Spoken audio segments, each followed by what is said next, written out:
All right. Psalm chapter 13. Good morning. We have a short psalm today, but we travel a very long distance in these 6 verses. Psalm 13. To the chief musician, a psalm of David. How long, O Lord, will you forget me forever? How long will you hide your face from me? How long shall I take counsel in my soul, having sorrow in my heart daily?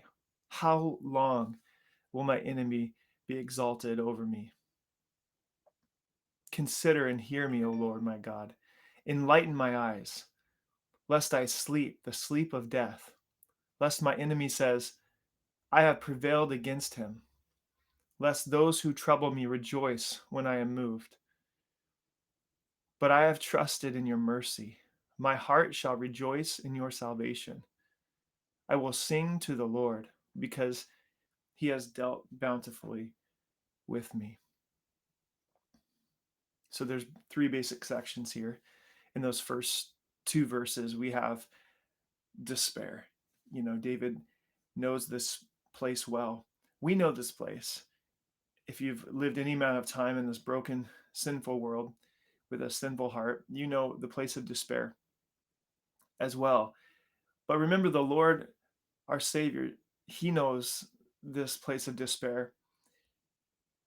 If you take yourself to that place, that garden, the Garden of um, Gethsemane, the Mount of Olives, there where he was pleading with the Lord to the point of um, sweats like drops of blood, crying out, if there's any way, this cup should pass. And he also um, repeated himself. But here we have David saying, how long, how long, how long? Um, Man, it's funny how time works when we're in despair, when we are discouraged, when our eyes are focused on our trial and our circumstance. It's like time just comes to a screeching halt. And it's kind of like watching water boil or the grass grow. Right now, we planted the garden, and the kids are like, when they're looking at the plants, they're like, when are these going to be producing? And um, it just seems like it's never going to happen, right? Um, I'm always fascinated with mechanical engineering. I just think the things that these engineers can do, and when it comes to assembly lines and how everything can be so timed perfectly.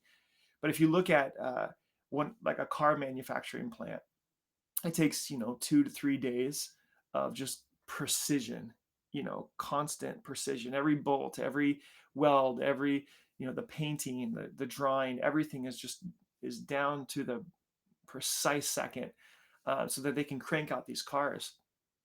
But if you were to just to focus on the car moving through the manufacturing plant, it would seem like it's just creeping along at the slowest pace, and you just be like, how long, how long is this going to take, right? It just seems like there's another step after another step, and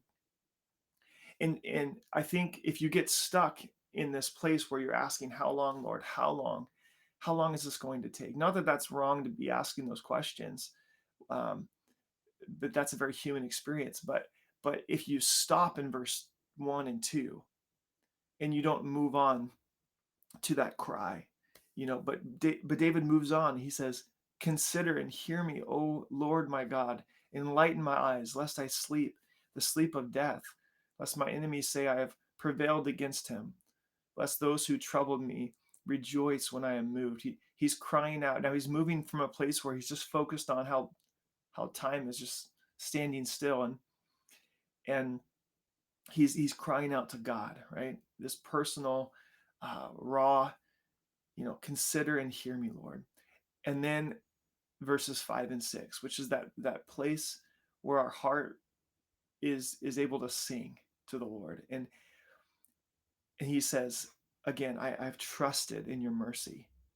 That key pivot point, that word but, verse 5, but I have trusted, even though I'm in a place of despair in my trials, nothing's changed. But he says, I have trusted in your mercy, and my heart shall rejoice in your salvation. I'm believing that you are going to save me from this circumstance, from this trial. You're going to move me to a better place. And I will sing to the Lord because he has dealt so bountifully with me. Even if you can't sing a song yet, the faith to believe that I will sing to the Lord. There is an answer coming to my prayer. And what that does is it takes our eyes off of our trial, off of our circumstance. And like David here, he's moving his eyes to the Lord and he's saying, Lord, uh, I'm fixing my eyes on you. I'm trusting in your mercy, your attributes, your grace, who you are. I'm going to put all my faith in that basket. And then what's amazing is it's sort of like, I have grass growing where I dug a ditch on my lawn recently. And when I just forget about it, and I just, right now the rains and the sunshine's being timed perfectly right now. I never don't even have to water. I just had to throw the seeds out, and it's like when I forget that there's grass that needs to be growing, and I'm just move on with what's before me for the day. I come back a couple days later and I look outside and I'm like, wow, look at that grass. It's just like hopping up so quick, right? Man, the difference between that, being at peace, letting God's peace have its perfection in our heart, so that work, whatever he's doing, whatever needs to take that time to grow in our soul, that soulful kind of work. I mean, we're so much more complicated than a blade of grass, than a automobile. The work that God's doing in our spirit. I mean, we don't even know the depths of our own heart, and God is producing stuff in our heart, in our soul, that will bear fruit for all eternity. And so when we let that perfect work have its effect, um, then then without having to focus on the trial itself, it's like, wow, look at like God just this this kind of easy process happened. I looked outside and the grass was growing. It's time to mow it now, versus just like staring at the blade of grass and going, how long, how long. So I guess my encouragement out of this psalm this morning to you is, um,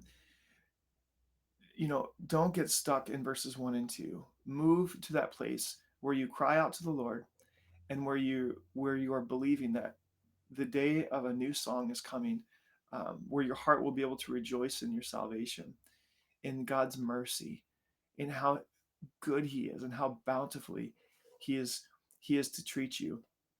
He has treated you, and that He will treat you. That's what faith is all about. It's believing and relying on His nature and His character to produce, um, in us the things that He sees fit to produce. And so, if you are in a place of despair, don't worry, brother. Don't worry, sister. Um, that if you can take your eyes off the trial and fix your eyes on Him, the author and the perfecter of this faith, that um, that time actually might just stop creeping by, and you can actually enjoy and rest in Him today. Not being in a place of despair through the trial, but being placed with your feet on the rock, right? And able to even sing a song where before you were only able to cry out in despair. God bless you today.